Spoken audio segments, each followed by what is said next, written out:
नमस्कार दोस्तों और विद्यार्थियों, आप सभी लोगों को जय हिंद, वंदे मातरम। आप सभी लोग आ चुके हो दीपक लक्ष्य एजुकेशनल चैनल के ऊपर, जहां पर निरंतर मेहनत की जाती है आप सभी लोगों के लक्ष्य को ध्यान में रखकर। तो प्यारे विद्यार्थियों और साथियों, यदि आप सभी में से कोई हमारे चैनल के ऊपर पहली बार विजिट किया है तो सब्सक्राइब कर बेल आइकन दबाना बिल्कुल भी मत भूलिएगा, ताकि आपको भी ऐसी ही महत्वपूर्ण कक्षा का नोटिफिकेशन समय समय पर मिलता रहे। तो एक बार आप सभी लोग कक्षा को लाइक कमेंट कर शेयर कर दीजिए और हम शुरुआत करते हैं आज के पहले प्रश्न के साथ में। क्या है? पेरिप्सुस ग्रंथ के रचयिता हैं अरस्तु, लॉन्जाइनस, क्रोचे, कॉलरिज।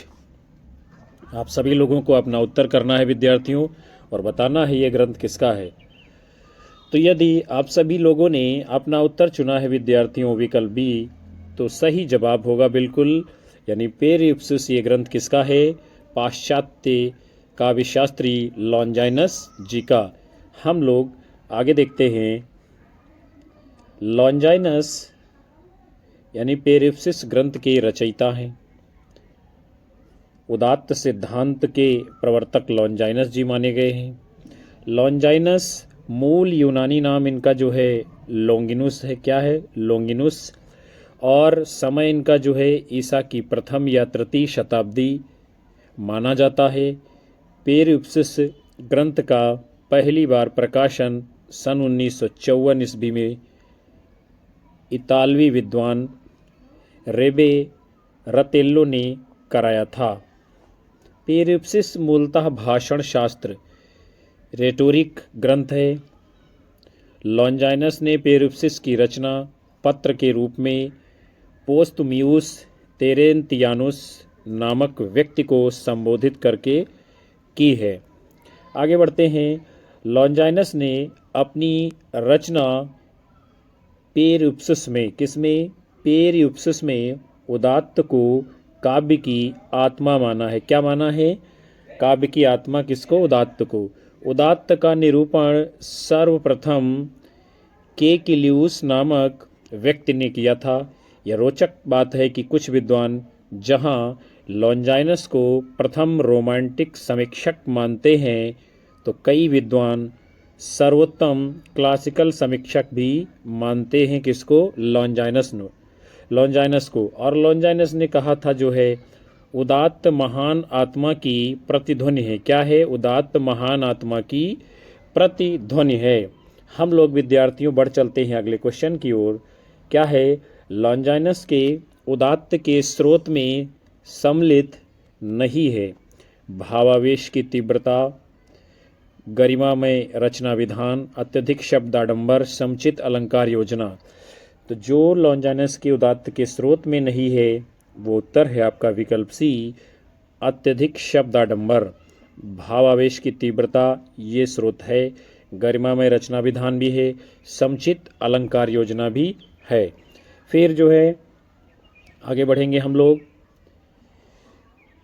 लॉन्जाइनस उदात्त के 5 स्रोत मानते हैं। कितने मानते हैं विद्यार्थियों? 5 स्रोत मानते हैं। कौन कौन से? महान विचारकों की उद्भावना की क्षमता, भावों की प्रबलता, अलंकारों, विचारालंकार, शब्दालंकार का समुचित प्रयोग होना चाहिए, भव्य पद योजना, इसमें शब्द चयन, बिंब विधान, शैलीगत परिष्कार अंतर्भूत है, रचना की गरिमा और उत्कर्ष का समुचित प्रभाव। फिर विद्यार्थियों हम लोग अगले क्वेश्चन को देखते हैं। लॉन्जाइनस की उदात्त संबंधी मान्यता अनुसार असंगत कथन है। प्राचीन काव्य अनुशीलन आवश्यक है, ये बात सत्य है। विशद बिंबों की योजना उपादेय है, उपयोगी है, यानी ये भी सही है। विषय का विस्तार पूर्वक होना आवश्यक है, ये भी सही है। जो असंगत है आपका होगा उत्तर विकल्प ए, विषय साधन नहीं साध्य है। फिर हम लोग आगे बढ़ेंगे विद्यार्थियों। लॉन्जाइनस ने उदात्त को परिभाषित करते हुए लिखा है। क्या लिखा है?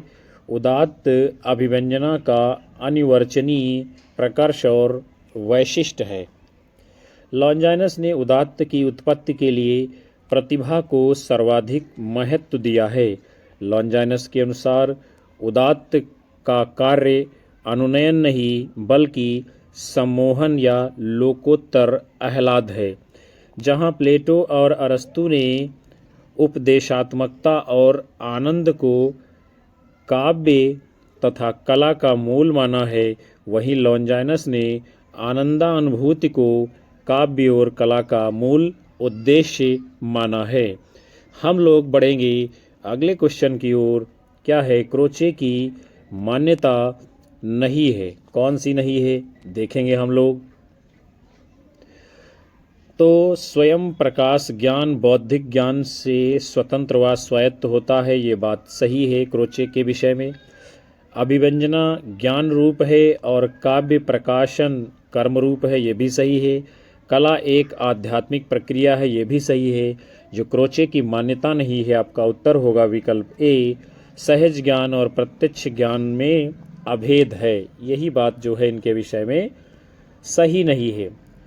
क्रोचे का जन्म जो है 1866 ईस्वी में होता है और मृत्यु 1952 ईस्वी में होती है। इनकी महत्वपूर्ण रचनाएं हैं एस्थेटिक 1902 ईस्वी, न्यू एसेज ऑन एस्थेटिक्स 1920 ईस्वी, डिफेंस ऑफ पोएट 1933 ईस्वी। क्रोचे का अभिव्यंजना सिद्धांत सहजानुभूति पर आधारित है, जो उनके अनुसार चेतना की सबसे महत्वपूर्ण प्रक्रिया है। क्रोचे का मत है सहजानुभूति से ही व्यक्ति को यथार्थ ज्ञान होता है। आगे देखते हैं क्रोचे के अभिव्यंजनावाद की जो महत्वपूर्ण विशेषताएं हैं उसे हम लोग जानेंगे। अंतः प्रज्ञा, अभिव्यंजना और कला में अभेद संबंध है, यानी इनको अलग नहीं किया जा सकता। अभिव्यंजना आत्मिक प्रक्रिया है, प्रत्येक अंतः प्रज्ञा कला है और प्रत्येक कला अंतः प्रज्ञा है। कला वस्तु में नहीं होती बल्कि वस्तु द्वारा अभिव्यक्त रूप में होती है। कला का आंतरिक होने के साथ ही अखंड है। फिर हम लोग बढ़ेंगे अगले क्वेश्चन को देखते हैं। क्रोचे के संबंध में असंगत कथन इनमें से कौन सा है? क्रोचे का अभिव्यंजनावाद सिद्धांत केवल काव्य पर ही नहीं लागू होता, सभी ललित कलाओं के लिए समान रूप से महत्व रखता है। तो यानी क्या है? ये बात सत्य है। फिर उसके बाद में क्रोचे की पुस्तक का नाम क्या है? एस्थेटिक, ये भी सही है।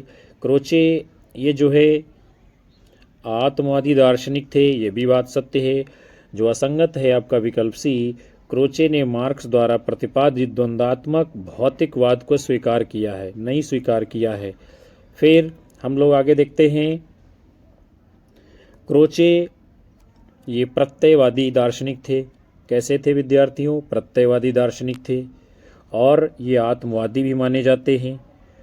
क्रोचे आत्मा या चेतना की 4 क्रियाएं मानते हैं। कौन कौन सी? सबसे पहले है सैद्धांतिक का ज्ञान और व्यवहारिक का ज्ञान। फिर आगे क्या है? सैद्धांतिक ज्ञान में जो है 2 बातें आ जाती हैं, अंतः प्रज्ञा और तर्कात्मक। व्यवहारिक में आर्थिक और नैतिक 2 बातें आती हैं। अभिव्यंजना के संदर्भ में क्रोचे अंतः प्रज्ञा को महत्वपूर्ण मानते हैं। किसको? अंतः प्रज्ञा को। कला को वो अंतः प्रज्ञा की अभिव्यक्ति ही मानते हैं। क्रोचे के एस्थेटिक्स के जो है 2 भाग हैं। कितने भाग हैं? 2 भाग। कौन कौन से हैं देखेंगे हम लोग। प्रथम भाग है, इसमें सौंदर्य शास्त्र का सैद्धांतिक विवेचन है। दूसरा भाग है, इसमें सौंदर्य शास्त्र का इतिहास दिया गया है। फिर आप सभी का अगला क्वेश्चन है विद्यार्थियों, क्रोचे के अनुसार सृजन की प्रक्रिया से जुड़ा हुआ अनिवार्य चरण नहीं है। कौन सा नहीं है? कलाकार द्वारा उद्दीपक प्रभावों के अंतर्गत अमूर्त संवेदना का अनुभव, ये सृजन प्रक्रिया का चरण है। बिंब विधान के माध्यम से मानस स्तर पर अभिव्यंजना की पूर्णता, ये भी सही है। कल्पना शक्ति के माध्यम से उद्दीपक प्रभावों का संश्लेषण तथा अन्वय, ये भी बात सत्य है। यानी जो क्रोचे की कला की सृजन प्रक्रिया से जुड़ा हुआ चरण नहीं है वो है आपका विकल्प डी और यही आपका उत्तर है। मानस अभिव्यंजना का भौतिक स्तर पर कला आदि के रूप में अवतरण। फिर आगे देखते हैं हम लोग। क्रोचे कला का कोई प्रयोजन स्वीकार नहीं करते हैं। उनका मानना है कि कला कला के लिए होती है। क्रोचे कला के निर्माण में निम्न चरण मानते हैं, जैसे कि संस्कार, अभिव्यंजना, सौंदर्य मूलक आनंद, सौंदर्य का ध्वनि, गति, रेखा, रंग आदि में रूपांतरण। क्रोचे ने कला निर्माण में प्रतिभा को मूल कारण माना है। क्रोचे का कहना है कि कलाकार में सौंदर्य की उत्पत्ति होती है, भावक में सौंदर्य की पुनरुत्पत्ति होती है, अर्थात कलाकार सृष्टा यानी कि सौंदर्य का भागी बनता है। फिर जो है आपका अगला क्वेश्चन है, आचार्य रामचंद्र शुक्ल ने क्रोचे के अभिव्यंजनावाद को भारतीय काव्यशास्त्र के किस सिद्धांत के निकट माना है? रस सिद्धांत, अलंकार सिद्धांत, वक्रोक्त सिद्धांत, रीति सिद्धांत। तो आचार्य रामचंद्र शुक्ल ने क्रोचे के अभिव्यंजनावाद को भारतीय काव्यशास्त्र के वक्रोक्ति सिद्धांत के जो है निकटतम माना है। हिंदी में अभिव्यंजनावाद का सर्वप्रथम उल्लेख किसने किया है? आचार्य रामचंद्र शुक्ल ने। क्रोचे का अभिव्यंजनावाद भारतीय वक्रोक्तिवाद का विलायती रूप है, ये बात शुक्ल जी कहते हैं। अभिव्यंजनावाद की चर्चा करते समय इसे प्रायः भारतीय आचार्य कुंतक के वक्रोक्त सिद्धांत से जोड़कर देखा जाता है। दोनों सिद्धांतों में बहुत कुछ समानता पाई गई है। दोनों में ही कल्पना और अभिव्यंजना को प्रधानता दी गई है। क्रोचे और कुंतक दोनों ही अभिव्यंजना के वर्गीकरण के विरुद्ध हैं। अपने तरीके से वक्रोक्त सिद्धांत भी किस प्रकार का है? कलावादी है। कैसा है? कलावादी है। किंतु दोनों सिद्धांतों का साम्य यहीं तक है। गहराई में जाकर जब देखा जाए तो दोनों सिद्धांतों का उद्देश्य और जीवन दृष्टि पूरी तरह से भिन्न यानी कि अलग अलग है। हम लोग विद्यार्थियों बढ़ेंगे अगले क्वेश्चन की ओर। क्या है? कॉलरिज की दृष्टि में कल्पना के विषय में असंगत कथन है। वे कल्पना को ईश्वरीय शक्ति मानते हैं। कॉलरिज, ये बात सत्य है। कविता में समन्वय का विशेष महत्व है, ये भी सही है। कविता में सामंजस्य कल्पना के माध्यम से घटित होता, ये भी सही है। जो असंगत है यानी कि बी, वे ललित कल्पना और कल्पना में सहज संबंध मानते हैं, यानी इसमें सहज संबंध नहीं है, दोनों अलग अलग है, ललित कल्पना और कल्पना। फिर हम लोग आगे देखते हैं। सैमुअल टेलर कॉलरिज, इनका जन्म 1772 ईस्वी में इंग्लैंड में हुआ है। कॉलरिज की महत्वपूर्ण गद्य रचनाएं हैं the friend, church and state, aids to reflection, confesses of an inquiring spirit. Coleridge ने कल्पना और ललित कल्पना में जो अंतर माना है उसे हम लोग नीचे देखते हैं। क्या है? सबसे पहले है कल्पना। ये बिंबों को विघटित विलगित कर नए रूप में परिवर्तित करती है। ललित कल्पना ये बिंबों को सिर्फ पास पास रख देती है, कोई परिवर्तन नहीं करती है। कल्पना ये जैव कार्य पद्धति पर आधारित है, जबकि ललित कल्पना यह यांत्रिक कार्य पद्धति पर आधारित है। अगली क्या भिन्नता है? जो कल्पना है ये प्रतिभा की उपज है और ललित कल्पना ये प्रज्ञा की उपज है। कल्पना अंतः प्रेरणा, प्रत्यक्ष आदि से सामग्री ग्रहण करती है और ललित कल्पना ये प्रधानता स्मृति से सामग्री ग्रहण करती है। फिर हम लोग आगे बढ़ेंगे। अगला आपका क्वेश्चन है, बायोग्राफिया लिटरेरिया के लेखक हैं कॉलरिज, प्लेटो, लॉन्जाइनस, टी.एस. इलियट। तो बायोग्राफिया लिटरेरिया ये पुस्तक किसकी है? आपका उत्तर होगा विकल्प ए, सैमुअल टेलर कॉलरिज। और कॉलरिज ये प्रत्ययवादी दार्शनिक हैं। उनकी काव्य संबंधी अवधारणा जयवादी सिद्धांत पर आधारित है। कॉलरिज ने कल्पना के संबंध में लिखा है, इसमें संश्लेषणात्मक तथा जादुई शक्ति होती है जो विरोधी या विषमवादी धर्मों में संतुलन स्थापित करती है। फिर जो है फैंसी कल्पना के लिए क्या बात करते हैं कॉलरिज जी? रम्य कल्पना तथा ललित कल्पना शब्द का प्रयोग होता है। इमेजिनेशन का रूपांतर कल्पना के रूप प्रचलित हैं। कॉलरिज बताते हैं कि कल्पना मानव मस्तिष्क की बिंब विधायनी शक्ति है। ये कई बार क्वेश्चन आया है, यही बात जो है सेम टू सेम पूछी गई है। कल्पना मानव मस्तिष्क की बिंब विधायनी शक्ति है, ये बात कौन कहता है? कॉलरिज। फिर विद्यार्थियों, आप सभी का अगला क्वेश्चन है, इतिहास बोध का अर्थ अतीत के अतीतत्व का ही नहीं अपितु उसके वर्तमानत्व का भी अवगम है। ये मान्यता है अरस्तु, क्रोचे, कॉलरिज, टी.एस. एलियट। तो एलियट जी बताते हैं कि इतिहास बोध का अर्थ अतीत के अतीतत्व का ही नहीं अपितु उसके वर्तमानत्व का भी अवगम है। टॉमस ईस्टर्न्स एलियट, इनका जन्म 1888 ईस्वी और मृत्यु 1965 ईस्वी में होती है। जन्म कहाँ हुआ है? अमेरिका में। एलियट को द वेस्टलैंड कृति के लिए 1948 ईस्वी में नोबेल पुरस्कार प्राप्त हुआ। एलियट ने प्रज्ञा और वैयक्तिक प्रज्ञा अपने लेख में जो है कुछ महत्वपूर्ण बातें बताई हैं, जैसे कि प्रत्येक राष्ट्र की, प्रत्येक जात की अपनी सृजनात्मक मनोवृत्ति के साथ आलोचनात्मक मनोवृत्ति भी होती है। सांस की तरह आलोचना अनिवार्य तथा नैसर्गिक क्रिया है। वैयक्तिक प्रज्ञा परंपरा से असंबद्ध निरपेक्ष विच्छिन्न वस्तु नहीं है। आगे क्या बताते हैं एलियट जी? इतिहास बोध का अर्थ अतीतत्व नहीं अपितु उसके वर्तमानत्व का भी अवगम है। कवि को अतीत का अर्थात परंपरा का ज्ञान तो होना चाहिए, परंतु ज्ञान भार से आक्रांत नहीं होना चाहिए। हम लोग आगे बढ़ेंगे। फिर आपका क्वेश्चन है, टी.एस. एलियट का मत इनमें से नहीं है। कला की जैविक सत्ता होती है, बात एलियट जी मानते हैं।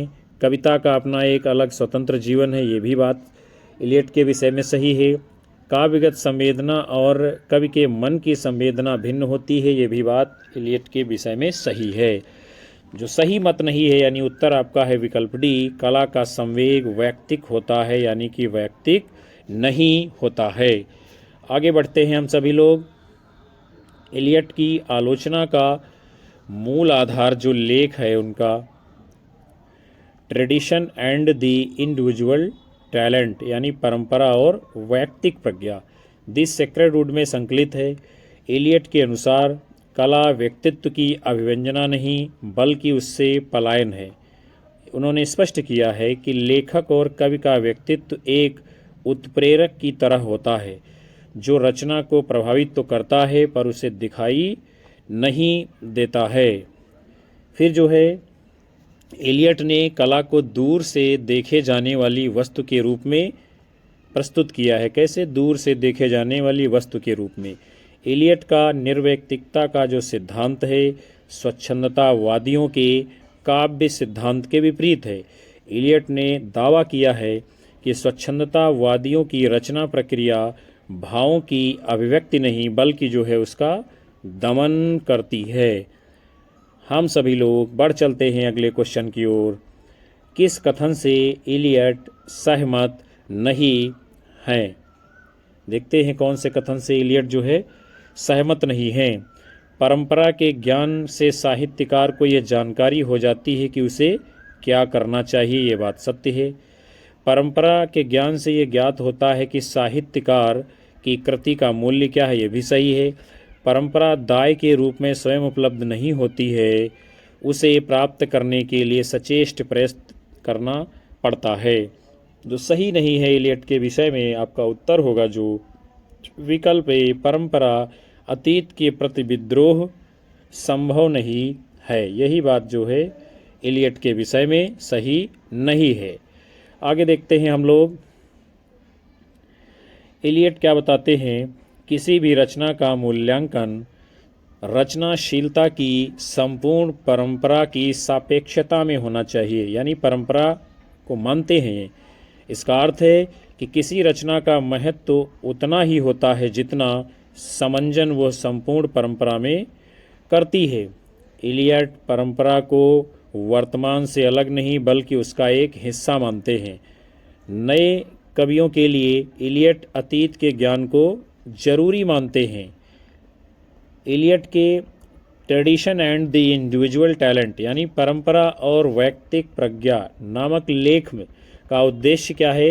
रोमांटिक संप्रदाय की व्यक्तिवादिता के बदले परंपरा का महत्व स्थापित करना, परंपरा के अंतर्गत ही वैयक्तिक प्रज्ञा की सार्थकता को प्रदर्शित करना भी इलियड जरूरी समझते हैं। फिर आगे बढ़ चलते हैं हम लोग। आपका अगला क्वेश्चन है, कविता भाव का स्वच्छंद प्रवाह नहीं, भाव से पलायन है, व्यक्तित्व की अभिव्यक्ति नहीं, उससे मुक्ति का नाम है। बहुत ही शानदार ये बात है। प्लेटो, अरस्तु, टी.एस. Elliot, Croce. तो ये कथन, ये बात किसकी है? टी.एस. इलियट जी बताते हैं कि कविता भाव का स्वच्छंद प्रवाह नहीं, भाव से पलायन है, व्यक्तित्व की अभिव्यक्ति नहीं, उससे मुक्ति का नाम है।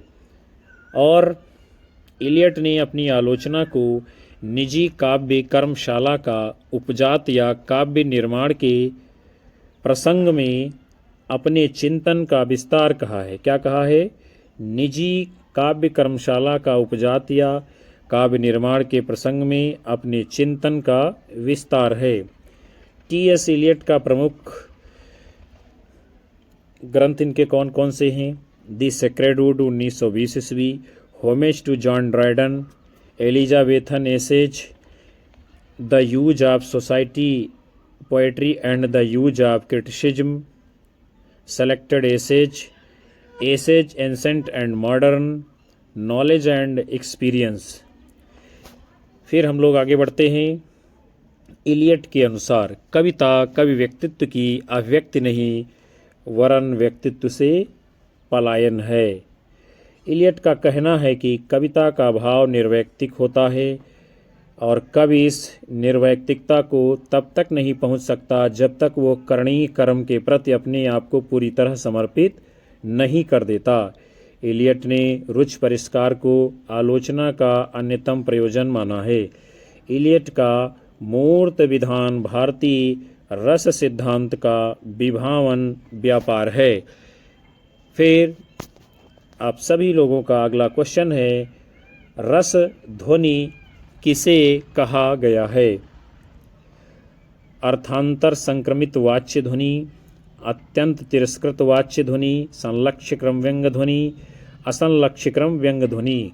तो रस ध्वनि विद्यार्थियों किसे कहा गया है? आपका उत्तर है विकल्प डी, असंलक्ष्य क्रम व्यंग ध्वनि को रस ध्वनि कहा गया है। आगे बढ़ेंगे हम लोग।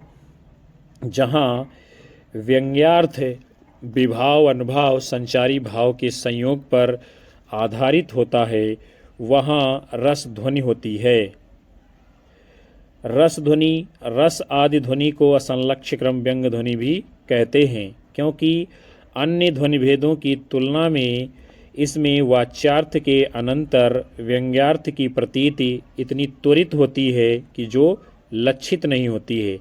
आनंदवर्धन ने रस को स्वतंत्र कहकर काव्य तत्व स्वीकार न करके ध्वनि भेद असंलक्ष्य क्रम व्यंग ध्वनि माना। इसी में रस भाव आदि को अंतर्भूत किया है। रस की महत्ता को उन्होंने मुक्त कंठ से स्वीकार किया है।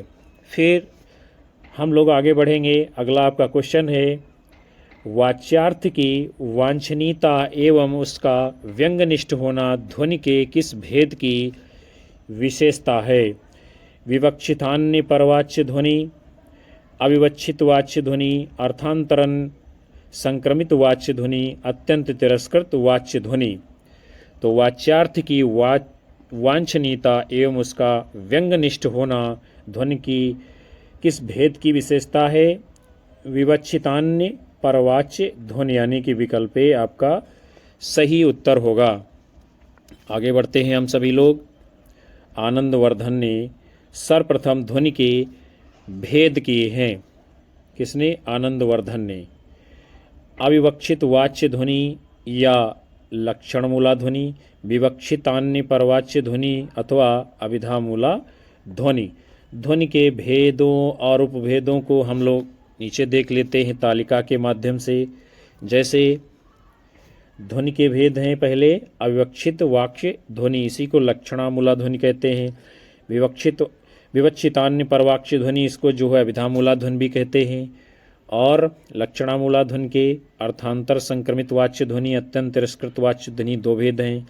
और अभिधा यानी इधर हो गया लक्षणामूला, इधर अभिधामूला के फिर भेद हैं, असंलक्ष्य क्रम व्यंग ध्वनि और संलक्ष्य क्रम व्यंग ध्वनि। आगे बढ़ते हैं विद्यार्थियों।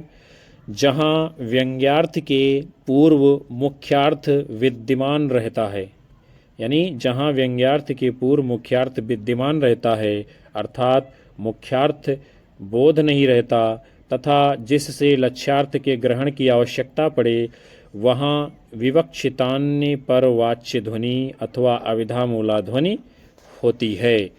फिर हम लोग आगे बढ़ चलते हैं, अगले क्वेश्चन को देखेंगे। कुंतक ने अलंकारों का विधान वक्रोक्ति के किस भेद के अंतर्गत किया है? पद परार्ध वक्रता, प्रकरण वक्रता, वाक्य वक्रता, पद पूर्वार्ध वक्रता। तो कुंतक जी ने अलंकारों का विधान वक्रोक्ति के वाक्य वक्रता भेद के अंतर्गत किया है। आचार्य भामह ने वक्रोक्ति को एक अलंकार माना है। क्या माना है? वक्रोक्ति को एक अलंकार माना है। किंतु कुंतक ने वक्रोक्ति को एक संपूर्ण सिद्धांत के रूप में विकसित कर काव्य के समस्त अंगों को इसमें समाविष्ट कर लिया है।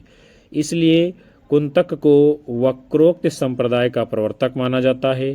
कुंतक ने अपने ग्रंथ वक्रोक्ति जीवितम में वक्रोक्ति को काव्य की आत्मा कहा है। क्या कहा है? काव्य की आत्मा। कुंतक के अनुसार वक्रोक्ति केवल वाक चातुर्य या चमत्कार नहीं है, वो कवि व्यापार अथवा कवि कौशल भी है। क्या? वक्रोक्ति। कुंतक ने जो है वक्रोक्ति के 6 भेद किए हैं। कितने भेद किए हैं? 6 भेद किए हैं। वर्ण विन्यास वक्रता, पद पूर्वार्ध वक्रता, पद परार्ध वक्रता, फिर है वाक्य वक्रता, प्रकरण वक्रता और प्रबंध वक्रता। आगे बढ़ेंगे हम सभी लोग। आपका अगला क्वेश्चन है, कौन से आचार्य वक्रोक्ति को अलंकार का मूल मानकर उसके अभाव में अलंकार की कल्पना नहीं करते? इसी कारण हेतु सूक्ष्म और लेश को अलंकार की श्रेणी में परिगणित नहीं करते। दंडी, भामह, वामन, कुंतक। तो कौन है आचार्य? भामह जी। ये वक्रोक्ति को अलंकार का मूल मानकर उसके अभाव में अलंकार की कल्पना नहीं करते हैं। इसी कारण हेतु सूक्ष्म और लेश को अलंकार की श्रेणी में यह नहीं गिनते हैं। फिर आगे बढ़ चलते हैं हम सभी लोग। आचार्य भामह ने अलंकार को काव्य का अनिवार्य तत्व माना है। क्या माना है? अलंकार को काव्य का अनिवार्य तत्व। और कहा है कि जिस प्रकार स्त्री का सुंदर मुख भी आभूषणों के बिना सुशोभित नहीं होता है, उसी प्रकार अलंकारों के बिना कविता सुशोभित नहीं होती है। न कांतमपि निर्भूषणम विभाति वनिता मुखम। भामह ने वक्रोक्ति को संपूर्ण अलंकारों में व्याप्त बताते हुए उसे अलंकारों का एकमात्र आश्रय माना है। भामह ने काव्य अलंकार नामक ग्रंथ की रचना की है। आचार्य दंडी ने काव्य की शोभा में वृद्धि करने वाले सभी धर्मों को अलंकार माना है। काव्य शोभाकरान धर्मान अलंकारान प्रचक्षते, ये बात दंडी कहते हैं। रीतिवादी आचार्य वामन ने दंडी का विरोध करते हुए कहा है, गुण काव्य के शोभाकारक धर्म हैं और अलंकार उसके वर्धक हैं। काव्य शोभायाः कर्तारो धर्माः गुणाः, ये बात जो है वामन कहते हैं और वक्रोक्ति को काव्य की आत्मा मानते हैं। कौन? आचार्य वामन जी। फिर हम लोग आगे बढ़ चलते हैं विद्यार्थियों, अगले क्वेश्चन को देखते हैं। निम्न में से साधारणीकरण का सिद्धांत किस आचार्य का है? आचार्य रामचंद्र शुक्ल, भट्ट लोल्लट, भट्ट नायक, डॉक्टर नगेंद्र। तो साधारणीकरण का जो सिद्धांत है किस आचार्य का है? विकल्प सी, भट्ट नायक जी का। इसीलिए उन्हें साधारणीकरण का प्रवर्तक माना जाता है। किसको साधारणीकरण का प्रवर्तक मानते हैं विद्यार्थियों? तो उनका नाम है आपके आचार्य भट्ट नायक जी। भट्ट नायक कहते हैं कि विभाववाद का साधारणीकरण होता है। अभिनव गुप्त कहते हैं सहृदय का साधारणीकरण होता है। आचार्य विश्वनाथ जी कहते हैं विभाववाद का अपने पराये आश्रय और सहृदय की भावना से मुक्त होना साधारणीकरण है। और आचार्य रामचंद्र शुक्ल कहते हैं आलम्बनत्व धर्म का साधारणीकरण होता है। और साधारणीकरण का प्रवर्तक जो है भट्ट नायक जी को माना जाता है। तो ये सभी बातें एक एक क्वेश्चन के रूप में आती हैं आपकी परीक्षा में, जो कि बहुत ही महत्वपूर्ण हैं। तो प्रिय विद्यार्थियों, आज के इस बेहद महत्वपूर्ण सेशन को हम यहीं पर विराम देते हैं, जिसके अंतर्गत आप सभी लोगों ने भारतीय और पाश्चात्य काव्यशास्त्र के वैकल्पिक प्रश्नों की महत्वपूर्ण श्रृंखला को देखा है। हमें उम्मीद है कि ये सेशन आपको पसंद आएगा, और यदि आप सभी लोगों को ये मेहनत और ये वीडियोज, ये कक्षाएं पसंद आ रही हैं, तो कृपया लाइक और कमेंट करने में कोताही बिल्कुल ना बरतें। शेयर करते रहिए और अधिकतम साथी मित्रों को हमारे चैनल पर विजिट कराते रहिए। मिलेंगे आप सभी लोगों को पुनः हम अगले सेशन में। तब तक के लिए आप सभी लोगों को नमस्कार, जय हिंद, वंदे मातरम, बाय बाय, शुभ रात्रि आप सभी लोगों को।